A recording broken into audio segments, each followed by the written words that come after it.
Good morning students. तो बेटा last time हमने डिस्कस किया था ट्रायंगल लॉ ऑफ फैक्टराइजेशन और पैरेललोग्राम लॉ ऑफ फैक्टराइजेशन।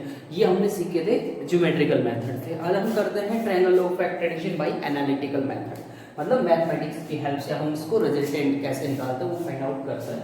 ठीक है, तो दूसरा हमारे पास एनालिटिकल मेथड है।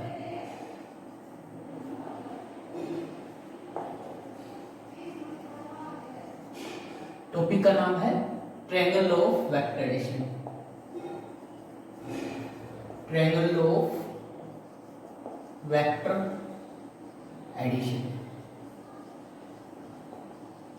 ठीक है, तो बेटा ये जो टॉपिक अपने पास एग्जाम पॉइंट ऑफ व्यू से भी इंपॉर्टेंट है और इसका जो रिजल्ट है बहुत सारी जगह, मतलब जहां पे भी रिजल्ट फाइंड आउट करना होगा अपने को इस्तेमाल होना है। ठीक है, तो ये अपने को याद रखना है इसका लास्ट रिजल्ट। प्लस ये टॉपिक है 3 नंबर में ऑलमोस्ट पूछा जाता है। एनुअल एग्जाम की बात करें या किसी भी सितंबर एग्जाम की बात करें, ठीक है, तो दिसंबर एग्जाम में ये पूछा जाता है लगभग। ठीक है, तो ये टॉपिक इंपॉर्टेंट है अपने पास। तो देखते हैं ट्रायंगल ऑफ फैक्टराइजेशन की बात करते हैं। तो ट्रायंगल ऑफ फैक्टराइजेशन में उसकी डेफिनेशन, इसकी जो स्टेटमेंट थी इस लॉ की वो मैं बता चुका हूं आप लोगों को। स्टेटमेंट क्या थी कि कोई भी दो वेक्टर ए और बी यदि किसी एंगल थीटा के ऊपर एक्ट कर रहे हैं, ए और बी किसी थीटा एंगल के साथ एक्ट कर रहे हैं, तो हम उनको ट्रायंगल की दो साइड के रूप में रिप्रेजेंट कर सकते हैं। They can be represented as the two side of the triangle. तो इनको मान लेते हैं this is A vector and this is B vector. ये क्या हो जाएगा, बी वेक्टर हो जाएगा। ठीक है, और मैंने आपको बताया था बेटा एंगल जो हमेशा लिया जाता है वो किसके बीच में लिया जाता है, टेल और टेल के बीच में। तो हम इसको थोड़ा आगे बढ़ा लेंगे और ये जो एंगल हो जाएगा थीटा हो जाएगा, बिकॉज यहाँ पे एंगल ए और बी के बीच में थीटा है, टेल और टेल के बीच में। तो यहाँ पे भी किसके बीच में होना चाहिए, टेल और टेल के बीच में होना चाहिए। तो ये एंगल आ जाएगा थीटा एंगल। ठीक है, और ये जो होता है third closing side by taking in same order, that is the resultant. इसको हम क्या लेते हैं, रिजल्टेंट के रूप में लेते हैं। ठीक है, तो ये हो जाएगा आर। अपने को आर का वैल्यू फाइंड आउट करना, आर का वैल्यू फाइंड आउट करना है। ठीक है, तो ये स्टेटमेंट ये जो होती है, consider vector A and B which are acting at an angle theta, जो कि थीटा एंगल के ऊपर एक्ट कर रहे हैं। ये सारे स्टेटमेंट मैं आप लोगों को नोट्स प्रोवाइड करवा दूं, उसमें से देख के आप लोग लिख लेंगे। ठीक है, तो अभी मैं आप लोगों को जो सीधा डायरेक्ट मेथड बता रहा हूँ कैसे क्या सोल्व करते हैं इसको। ठीक है, तो यहाँ पे चलो लिखवा ही देता हूं मैं थोड़ा सा। Consider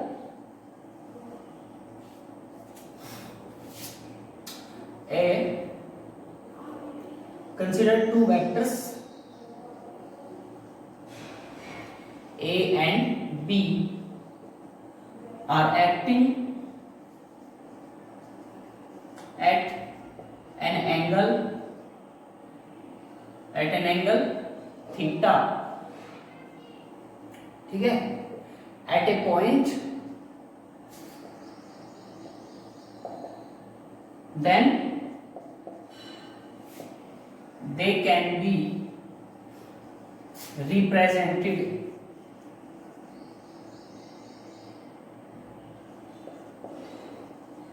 by the two sides of a triangle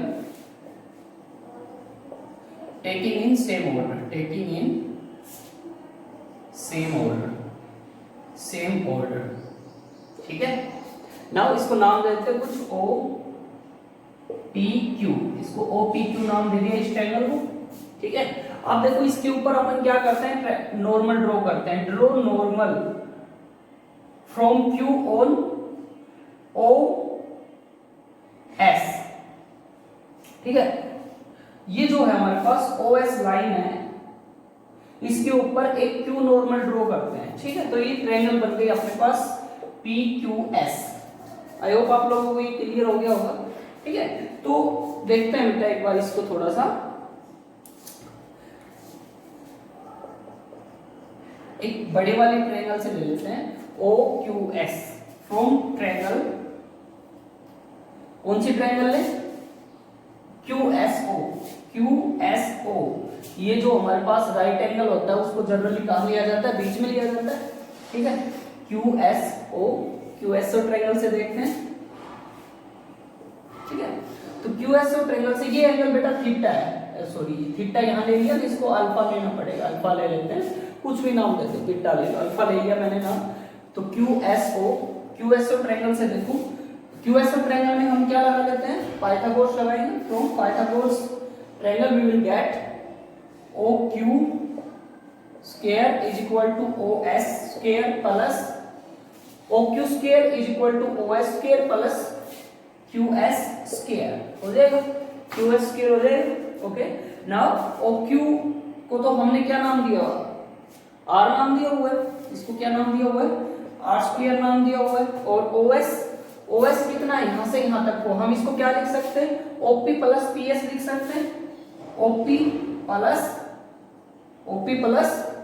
PS, OP plus PS लिख दिया, और ऊपर से क्या हो गया, इसका स्क्वायर हो गया, प्लस QS, ठीक है, स्क्वायर। तो R square is equal to, अब OP क्या है हमारे पास, OP को तो A वेक्टर नाम दिया हुआ है, क्या नाम दिया हुआ है, A वेक्टर नाम दिया हुआ है, ठीक है, A वेक्टर प्लस PS को क्या नाम दें, तो देखो जरा, PS को हम नाम देंगे, ये देखो ये जो ट्रायंगल अपने पास, ठीक है, इस ट्रायंगल से आप क्या निकाल दो, रफ वर्क, ये रफ समझ लो चाहे कुछ भी समझ लो, मैं इसको चलो अलग से बना के बता देता हूं। नाउ इसको इक्वेशन 1 नाम देके छोड़ दो। Now from triangle QSP triangle से देखो, QSP ट्रायंगल में आप क्या निकाल लो, cos थीटा निकाल लो। cos थीटा किसके बराबर होगा, cos क्या होता है, बेस अपॉन हाइपोटेन्यूज, ठीक है, तो ये हो जाएगा PS अपॉन PQ। PS का मान कितना है निकालना है, और PQ का मान कितना है, B वेक्टर। तो दिस इंप्लाइज जो PQ आ जाएगा अपने पास, PQ कितना आ गया, B cos थीटा आ जाएगा, B cos थीटा मींस ये जो आ गया अपने पास, ये PQ PS क्या है, ये PS किसके बराबर आएगा, B cos थीटा। तो ये आ गया अपने पास B cos थीटा, क्या आ गया, B cos थीटा। सिमिलरली हम sin थीटा निकालेंगे, सिमिलरली यहां से sin थीटा निकाल लो, sin थीटा किसके बराबर आएगा, इस ट्रायंगल से देखो, ठीक है, इसी ट्रायंगल से अपने पास sin थीटा निकाल लेंगे, और वो आ जाएगा, मैं सीधा लिख देता हूं, ठीक है, sin थीटा ये जो आएगी अपने पास साइड QS जो आएगी, QS इज इक्वल टू ये आ जाएगा B sin थीटा, क्या आ जाएगा, B sin थीटा, ठीक है। QS आ गया अपने पास, मींस ये आ गया, ये आ गया। ओके, अब ये दोनों वैल्यूज हम यहाँ पे यूज करते हैं, ठीक है, यहाँ पे लिख देंगे यूजिंग दीज वैल्यूज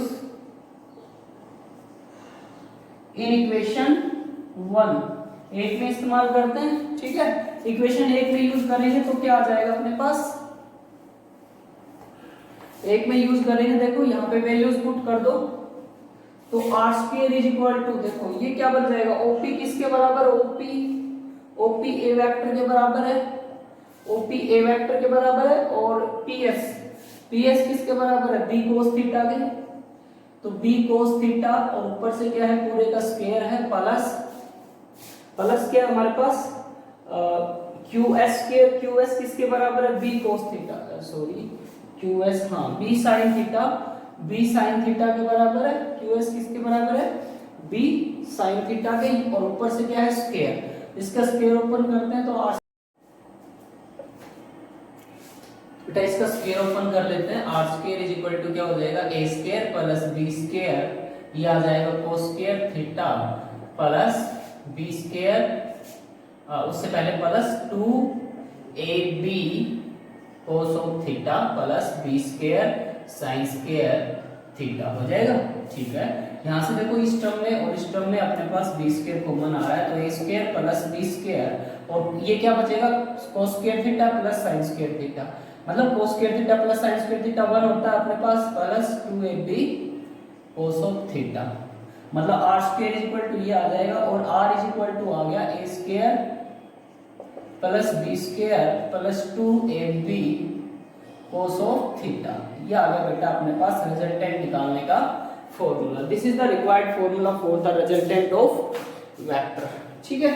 ये दो वेक्टर्स का रिजल्टेंट निकालने का फॉर्मूला है। मतलब अपने को ये कहा जाए कि भाई दो वेक्टर एक्ट कर रहे हैं किसी पॉइंट के ऊपर, ठीक है, तो थीटा एंगल पे एक्ट कर रहे हैं, मींस 30 डिग्री, 45 डिग्री, 60 डिग्री, तो दोनों का जो नेट फोर्स होगा वो किधर होगा, तो हम ये फॉर्मूला लगा के पहले फोर्स का स्क्वायर प्लस दूसरे फोर्स का स्क्वायर प्लस 2 टाइम्स ऑफ दोनों फोर्सेस की मल्टीप्लाई इनटू उनके कोस ऑफ थीटा का स्क्वायर रूट लेके हम उनका रिजल्टेंट निकाल सकते हैं, ठीक है। तो ये आ जाएगा। अब बेटा ये जो रिजल्टेंट है ये किस डायरेक्शन में होगा, इसको कॉपी कर लेना, मैं साफ कर रहा हूँ, ठीक है। तो ये देखो अपने पास डायरेक्शन ऑफ रिजल्टेंट, रिजल्टेंट की डायरेक्शन देखते हैं, ठीक है। तो रिजल्टेंट की डायरेक्शन कैसे निकालते हैं, सिंपली टेंजेंट थीटा निकाल दो। क्या निकाल दो, टेंजेंट अल्फा नाम दिया है ना यहाँ पे, तो टेंजेंट अल्फा निकाल दो। टेंजेंट अल्फा किसके बराबर होगा, परपेंडिकुलर अपॉन बेस, बड़े वाले ट्रायंगल से है ना, तो क्या आ जाएगा QS अपॉन OS, ठीक है, QS अपॉन OS। तो QS किसके बराबर है, QS अपने पास यहाँ पे हमने क्या नाम दिया है, QS को B sin थीटा दिया हुआ है ना, ठीक है। तो ये आ जाएगा B sin थीटा, क्या आ जाएगा B sin theta upon A plus B cos theta. तो alpha is equal to tangent inverse B sin theta, ठीक है, अपॉन A, रिजल्टेंट वेक्टर लगा लो, A plus B cos theta. ये आ जाएगा बेटा डायरेक्शन।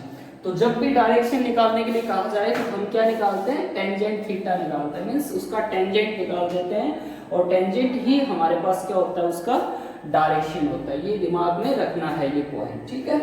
तो ये आ गया अपने पास रिजल्टेंट, ठीक है। तो ये फॉर्मूला याद हो गया होगा, a square plus b square plus 2ab cos of theta, और ऊपर से क्या आएगा स्क्वायर रूट, और अल्फा का फॉर्मूला क्या होता है, टेंजेंट इनवर्स, ठीक है, b sin theta upon a plus b cos of theta, ठीक है। ये आ जाएगा, ओके।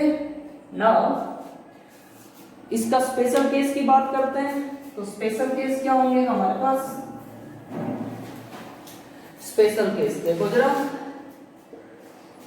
स्पेशल केस में पहला पॉइंट है कि यदि थीटा कितना हो अपने पास 90 डिग्री, मतलब दो वेक्टर एक दूसरे के ऊपर परपेंडिकुलर एक्ट कर रहे हो इस प्रकार से, ठीक है, ए वेक्टर और बी वेक्टर। ये ए वेक्टर है, ये क्या है बी वेक्टर है, और थीटा कितना है 90 डिग्री है। देन जो हमारे पास r हो जाएगा वो किसके बराबर होगा, r is equal to a square plus b square. इस फॉर्मूला में cos 90 पुट कर दो, a square plus b square plus 2ab cos of 90, और cos 90 कितना होता है स्टूडेंट्स 0, ठीक है।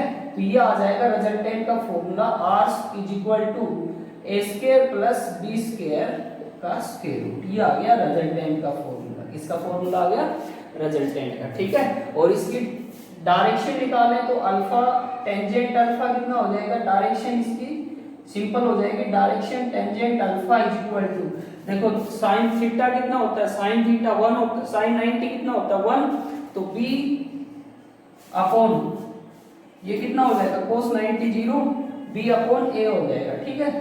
तो ये आ गया अपने पास 90 डिग्री का केस, किसका केस आ गया 90 डिग्री का। अच्छा ओके, अगर इसी प्रकार से अपने पास किसका केस हो 180 का केस हो, ठीक है, या 0 डिग्री हो, एंगल कितना हो 0 degree, if theta is equal to 0 degree, theta कितना हो 0 डिग्री हो, then r is equal to कितना हो जाएगा, यहां से देखो cos 0 कितना होता है 1, तो r इज इक्वल टू क्या बनेगा a square plus b square plus 2ab cos of 0, cos 0 1 हो जाएगा, 2ab आ जाएगा, और ये किसका फॉर्मूला होता है a प्लस b का होल स्क्वायर का, ठीक है, और ऊपर से स्क्वायर रूट है, तो r इज इक्वल टू क्या आ जाएगा a प्लस b। तो बेटा ये चीज हम पहले पढ़ चुके हैं कि जो रिजल्टेंट होता है वो a प्लस b के बराबर होता है, लेकिन वो कब होता है जब दोनों वेक्टर्स के बीच में कितना एंगल हो 0 डिग्री हो, ठीक है। मींस अगर दो वेक्टर इस प्रकार से एक्ट कर रहे हो और उनका रिजल्टेंट निकालने के लिए कहा जाए तो सिंपल क्या कर देंगे a प्लस b कर देंगे, सिंपल क्या कर देंगे a प्लस बी कर देंगे। ठीक है, तो याद रखना जब दो वेक्टर इस प्रकार से सेम डायरेक्शन में, इस तरफ हो चाहे इस तरफ हो, सेम डायरेक्शन में एक्ट कर रहे हो और दोनों का रिजल्टेंट निकालने के लिए कहा जाए तो डायरेक्ट उनको क्या कर देते हैं, ऐड कर देते हैं। ठीक है, आई होप आप लोगों को ये चीज क्लियर होगी। ठीक है, इसमें तीसरा केस भी जैसे देख लेते हैं एक बार, ये सेकंड स्पेशल केस था।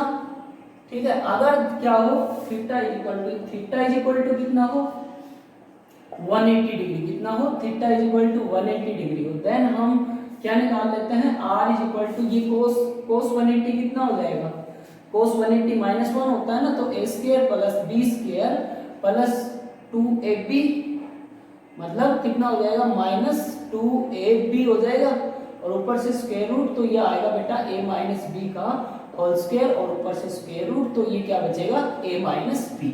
मतलब हमने ये चीज सीखी कि अगर दो वेक्टर सेम डायरेक्शन में एक्ट कर रहे हो और रिजल्टेंट a प्लस बी हो जाएगा, अगर अपोजिट डायरेक्शन में एक्ट कर रहे हो तो रिजल्टेंट a माइनस बी हो जाएगा। ठीक है, ये चीज अपने को ध्यान में रखनी है। और इन दोनों के अलावा 0 और 180 के अलावा कोई भी एंगल हो तो फिर हम ये फॉर्मूला लगाएंगे। ठीक है, उनका रिजल्टेंट निकालने के लिए। आई होप आप लोगों को ये कंसेप्ट क्लियर हो गया होगा। ठीक है, thank you students, have a nice day. आज के लिए इतना ही बहुत है। ओके बेटा।